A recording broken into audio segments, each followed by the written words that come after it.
Bionic Buzz with their costumes. You guys look great.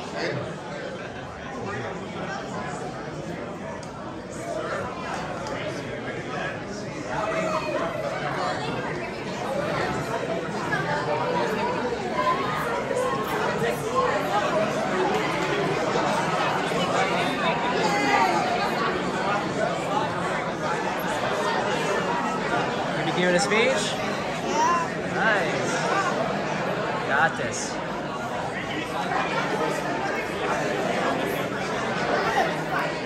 Okay, great. Well, welcome everyone. It's so wonderful to see you guys. My name is I don't know everyone in here. I recognize a lot of familiar faces. My name is Pamela Langford. I'm the president and CEO of Gift Kids the World.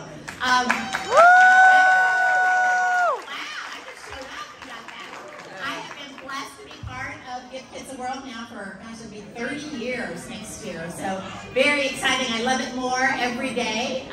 Just so passionate about it, and it's so exciting to see other folks that are so passionate about it. I think this is what, the 13th annual Hearts of Reality? Who knows for sure? I've heard 13 and 14, so I'm not really sure. But I do know one person who will know, and that is Mike Nunez, who was the brainchild behind this event. Mike, where are you?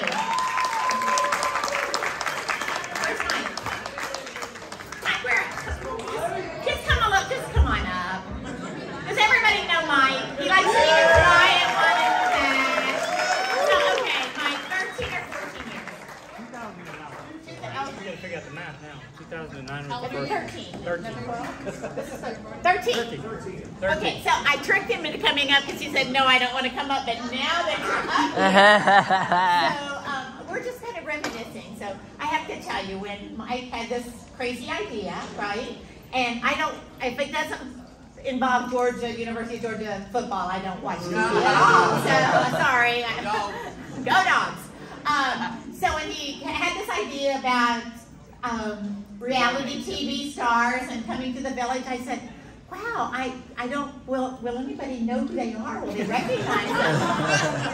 And I'm sorry, yes, I'm stupid. And so I said, well, sure, why not, Mike? Let's see what happens. And you walked into the gingerbread house for the first time, and it was like a tidal wave. I mean, the kids were so excited, the parents were excited. It was absolutely amazing. I don't know how many folks did we have that year? 25 in year one. 25. A couple of them are here. Mark? Who's been here since the very beginning? Yay, Mark! You remember that person?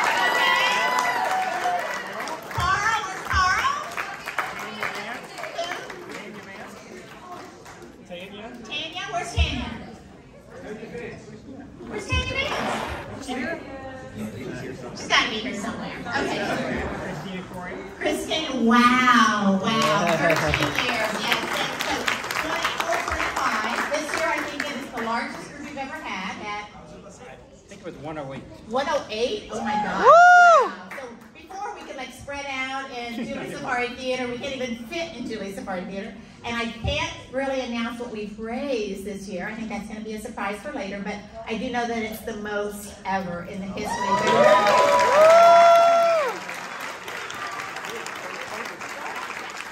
Post-COVID, that's an incredible number to reach, too. We were worried about what kind of effects COVID would have on the event, and hey, like she said, record year. Record year. So, a round of applause for Mike for being a great child behind us and being the every step of the way for 13 years. We love you. Thank you. It wouldn't have happened without you. And it wouldn't have happened without all of you in this room, again. Just that first time when they walked in and they saw the magic between the families and recognizing heroes who are larger than life. And you guys help these families get through some of their darkest hours because they spend a lot of time watching TV. And they connect with you in so many different ways. So I could stand up here forever and tell you what I think it means. And after 30 years, you know, we've served 177,000 families. We get the families from 76 countries around the world. And, you know, if you walk into, hopefully you all had the opportunity to go into the Castle of Miracles and look up and see the stars. And it's really interesting to talk about 177,000, and it's a statistic. And I like to throw that number out because it gives you an idea of the breadth and the ripple effect of all the families that we've touched. But you never want to lose sight of the fact that each one of those 177,000 represents a child. a child with a critical illness who has a very special story. And you can't lump all 177,000 together and say they all have critical illness, so they all must be alike and they all must suffer and they all must do the same things. That's not the case. They're individuals who have individual journeys, and they've connected with you all, and you've made a tremendous difference in their lives. And so we have a couple of those very special children who you all have touched, that we just want them to come up and share some of their story with you. So first we have my dear friend Brodie, who I'm glad is not sitting on a whoopee cushion because he introduced me. Believe me, I had never experienced a whoopee cushion before until I met Brodie. Nice one. That's all I'm going to say to introduce him, so that probably kind of tells you what kind of young man he is, who just celebrated, if you will, his 13th birthday yesterday. And if I really wanted to get back at you for the whoopee cushion, I'd sing to you because my voice is the worst. But I can't do that. So, Brodie, come on up.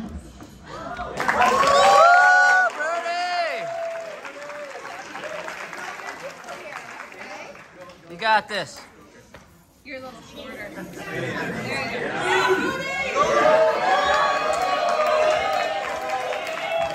Lower the mic for him.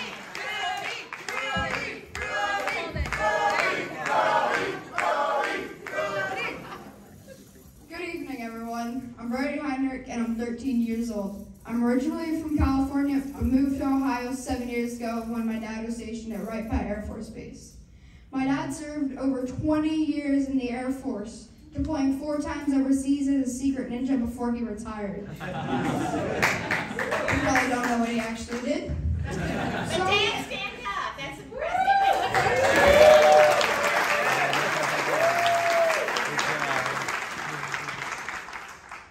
My mom, a 2-time cancer survivor and a hero on her own as a pediatric emergency nurse, taking care of kids like me. Wow. And Yeah!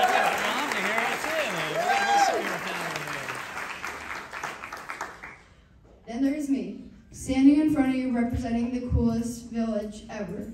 Give Kids the World Village.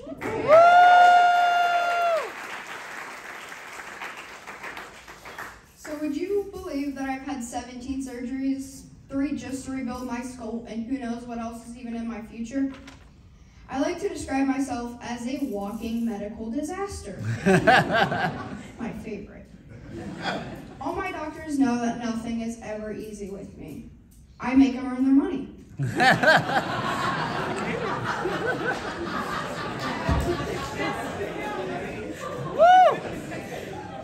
After I was born, I got to live as a normal kid for about 72 hours. Then I took my first trip to the hospital, camping out in the NICU. Little did my mom and dad know that was just the beginning of things to come. As time went on and my body grew, my brain decided it wanted to grow and my skull didn't. As time went on, this condition is known as Craniosynostosis. When I was 3 years old, I was diagnosed with a severe case, which meant I needed immediate surgery to relieve the pressure in my brain. The doctors thought this would be the only surgery I would need to fix my head, but after a few bumps in the road, my brain decided it needed more room. Skull's kind of a jerk to me, honestly. At the age of 8, I went in for my second major skull surgery. The new team of doctors knew this made a major difference, but weren't too optimistic on my future. Just over a year after my second skull surgery, I sat in the hospital once again, but not for me, for her. A cancer survivor, kidney cancer actually. For the next year, things were doing good. My mom was in remission, I was doing good, and my dad's cell phone worked in Iraq. Here's the fun part. In January of 2019, things went downhill. And I meant like mountain downhill. We're not talking little hill. This started months of in and out of hospital with seizures and horrible pain, all while my dad was in Iraq. On my 11th birthday, world's biggest mom fail, I swear, I went in for my biggest, hardest, and most painful skull surgery. The doctors described it as a Hail Mary. Good thing I like football. Throughout the recovery process, I had one thing to look forward to, my wish trip to Florida. Little did I know how amazing this trip was going to be and how it would change my life forever. In March of 2020, just over 3 months from my surgery, I arrived at Give Kids the World Village for my wish trip. I would describe the next week as the most magical week in my life. From the minute I got here, I was treated like a superstar. Everything was about me and my time here with the amazing staff and volunteers. Started every day with sprinkles of whipped cream covered waffles and of course a huge cup of delicious ice cream.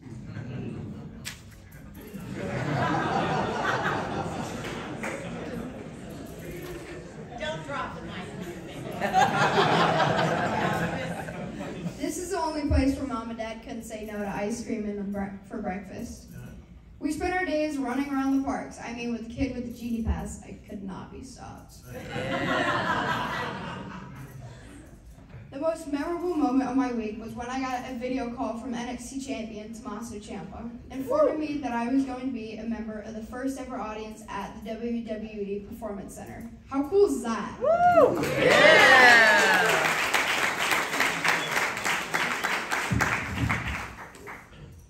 Little did I know what was going to happen just hours from then. Not only did I get to meet my biggest idol in WWE, but Tommaso Ciampa took me behind the scenes and introduced me to all the other NXT superstars, to even include Triple H. Wow! Everyone I met made me feel like part of the NXT family, including Raquel. Thanks to the village, I now have a great friendship with Tommaso and his wife, Jessie. Through my struggles in the past year, Tommaso has been there with me, standing in my corner, reminding me how strong I am. And who better to have in your corner than the NXT champion? Yeah!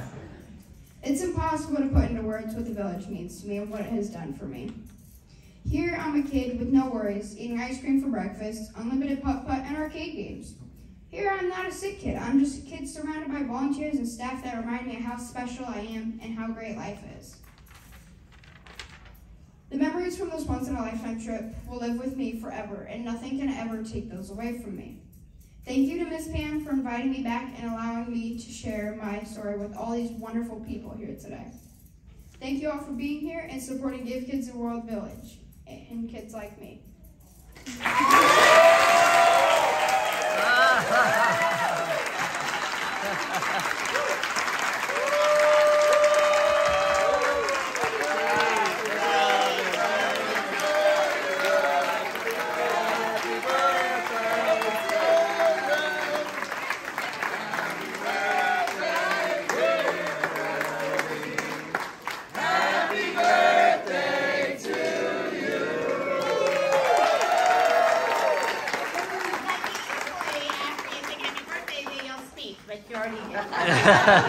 Great job. We love you. We love you. We love you.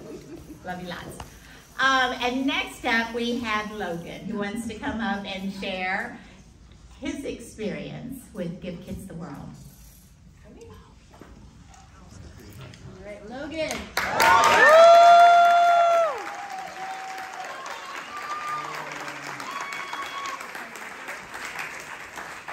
How do you follow that? Come on. All right, so Logan is kind of shy, except for apparently to Josh, who he is now referred to as Meatball.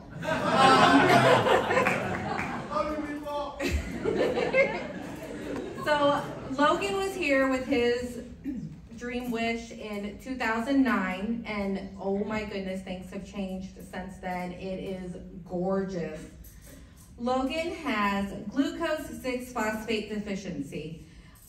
Basically, the easiest way to describe it is anytime he gets sick, even just a little cold or an earache, his body starts to attack itself. He was diagnosed when he was 4 years old, and since then he has been in and out of the hospital at least 5 to 6 times a year, getting blood transfusions, and he is a St. Jude warrior. He also has epilepsy. He has a vagal nerve stimulator implanted in his chest, in the left side of his chest. He has a lead that comes up into his neck that wraps around his vagal nerve, and one that comes up behind his ear and it is attached to his brain. It will electrically shock him every 2.5 minutes to keep him from having seizures. So all of the time that he has spent in the hospital, he has binge watched Big Brother, The Challenge. He's binge watched Big Brother, The Challenge. He actually fell in love with Casey Catanzaro on American Ninja Warrior. So he is very, very excited about his future. And being able to be here a week and seeing Logan without doctors and nurses around, and seeing my 5-year-old run around and not worry about machines beeping and nurses running in and doctors running in because something was wrong was a miracle. We have decided that in the welcome basket, there are bags that you get at the beginning, there needs to be Kleenexes for the parents because it is absolutely just the most wonderful thing on earth to see your son be a normal boy and not have IVs, wires all over his chest to make sure his heart rate's right, EEG machines hooked up to his head and all completely wrapped in gauze to make sure he's not having seizures. And that is just, that's a gift that as a parent, I'm gonna start crying. That's a gift as a parent that I will never get again, is to see that, to see my son not have to worry about a nurse being around to poke him to get blood work, or a doctor coming in and saying, okay, it's time for us to start the blood transfusion. We need to cross and type you now. It's just, it's the most wonderful thing on earth. Thank you guys so much for supporting this. We truly, truly appreciate it.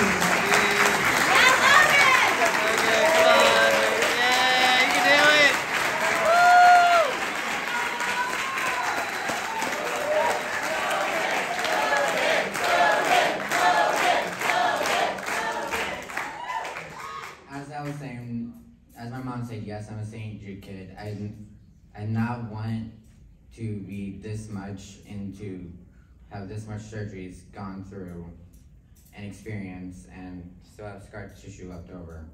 I am excited that I'm able to come back here and meet all of you, and meet some people that I know from Big Brother and The Challenge. This means so much to me and many other kids here. I would, on behalf of everyone, I'd like to thank you for everything that you've done for us.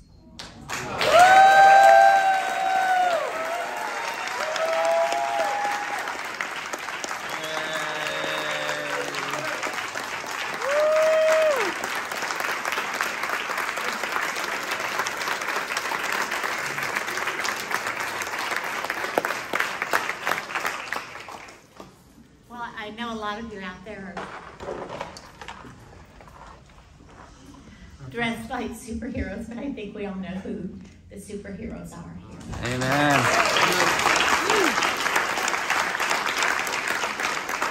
So never doubt for a moment that you're making a difference in the lives of these children, because you are. Every single one of you are making a difference in their lives, and we can't thank you enough. So thank you guys.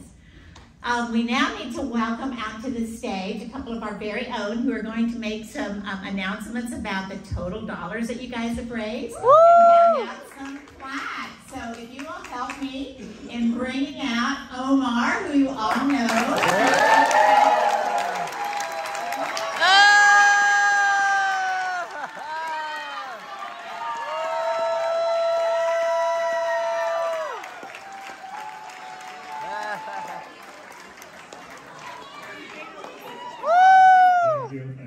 Thank you.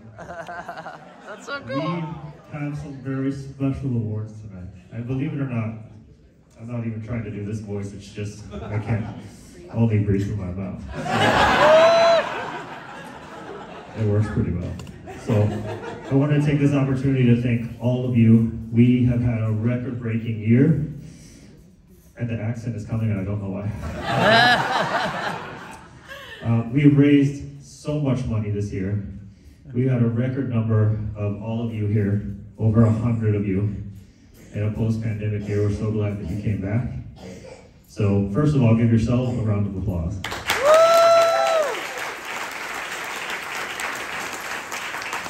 So Lauren Luhu has a very special announcement. She's going to let me know how much money we raise and we're continuing to raise. Lauren? Thank you. I've also been talking like the Grinch as well because I can't breathe out of my nose. Because of all of you, Hearts of Reality has raised approximately $280,000, and that number is still growing. So I just want you guys to know the impact that you all have.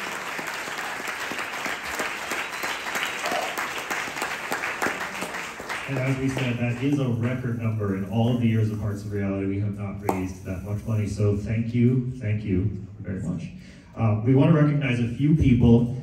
We mixed them up. It is the top 10, but we had some trouble backstage, and I can't really hold on to these. So I will say that the last one I announced is the top fundraiser and the queen of Hearts of Reality. So we're going to start in no particular order, as I said, with Kristen Parsons. Kristen, if you'll come up. Kristen is also a wish model. And today she's wearing mermaid leggings and a mermaid shirt. Kristen, thank you. Let's take a look to the right.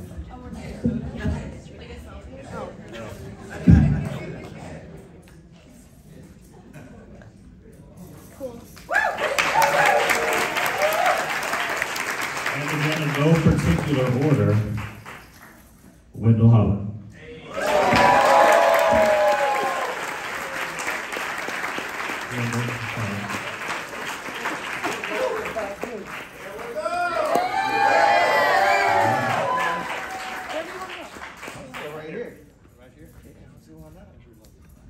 I'll let you get the medal.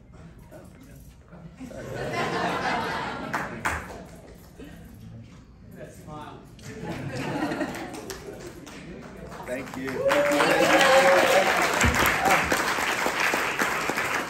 The real meatball, sorry Josh. Dina Nicole Anthony.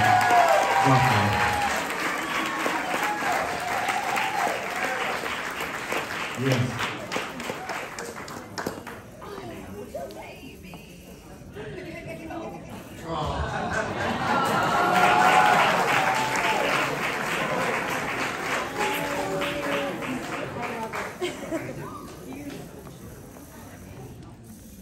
Brooke Camhill.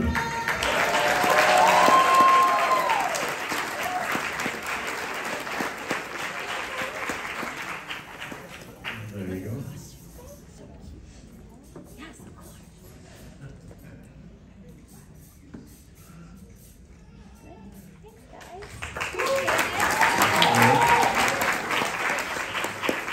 Scott Garland.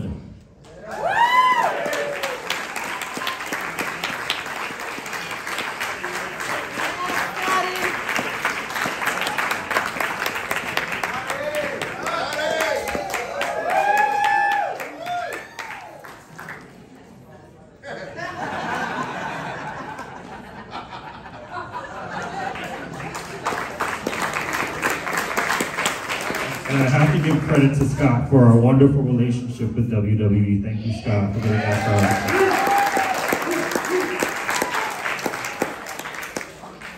us. This person only needs one name. Frenchie.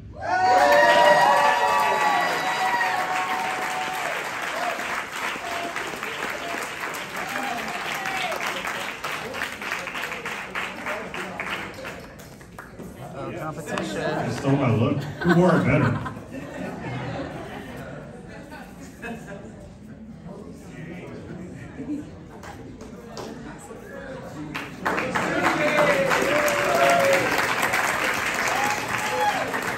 The original pirate, Kendra Guffey.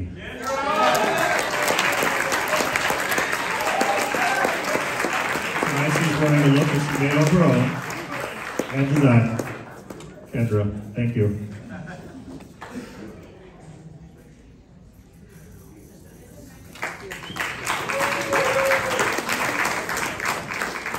And last, but certainly not least, from Survivor China, Leslie Neese. Hallelujah.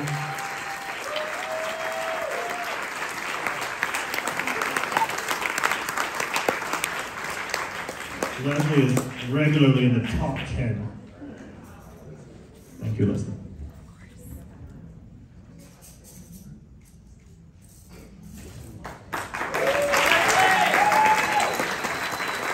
These are our top 10, but all of you have contributed. We really appreciate all that you do for Hearts of Reality, for Give Kids the World.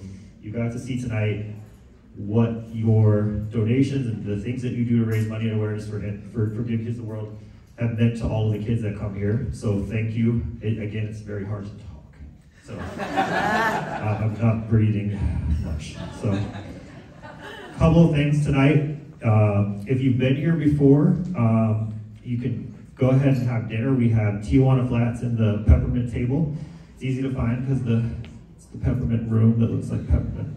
And then anybody else that has been here or has not been here before, we have mini tours happening out on the avenue. If you just go right out in front of the town hall, you'll be able to take some tours, and then you can also enjoy dinner. We're kind of going to do them in a little bit of shifts. So please enjoy the village tonight. We are here for the Once Upon a Village party at the pool that starts at 7. And then, as you all know, we'll be back here tomorrow night for Night of a Million Lights. So thank you so much, and have a great time. Enjoy the village, and go out and see what you have contributed to. So thank you.